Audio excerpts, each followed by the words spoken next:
মা, আজকে গরুর মাংস সাদা কেন? কেন তুমি জানো না? তুমি যে খেতে চাইছো এটা হচ্ছে পেশোয়ারি মাংস।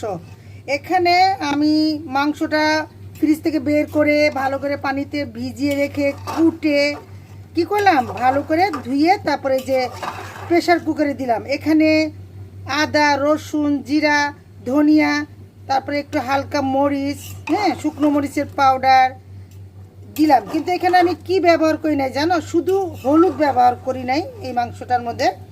এখানে কাঁচামরিচ দিয়ে দিছি, তারপরে তোমার আস্ত পেঁয়াজ দিলাম, গাজর দিলাম, তারপরে এই যে দেখো, এই যে কি সুন্দর একটা আস্ত আলু, নতুন আলু।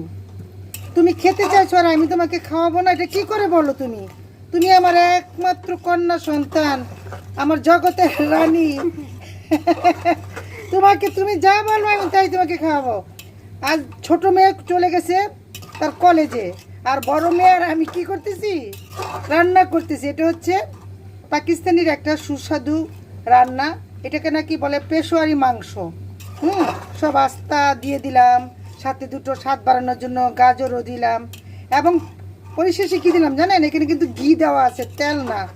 আর দিলাম কি, গরুর দুধ। এখানে পানির পরিবর্তে গরুর দুধ দিলাম। এখন লবণ টবণ সব ঠিকঠাক আছে দেখলাম আমি।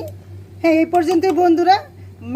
মেয়ে বা ছেলে মেয়ে সন্তানরা যদি খেতে চায় তাহলে অবশ্যই কি করতে হয়, তাদেরকে তার পছন্দের খাবারটি রান্না করে দিতে হয়। তো এই পর্যন্তই বন্ধুরা, আমি আমার মেয়েদের খাবারের জিনিসগুলো রান্না করে দিতেছি।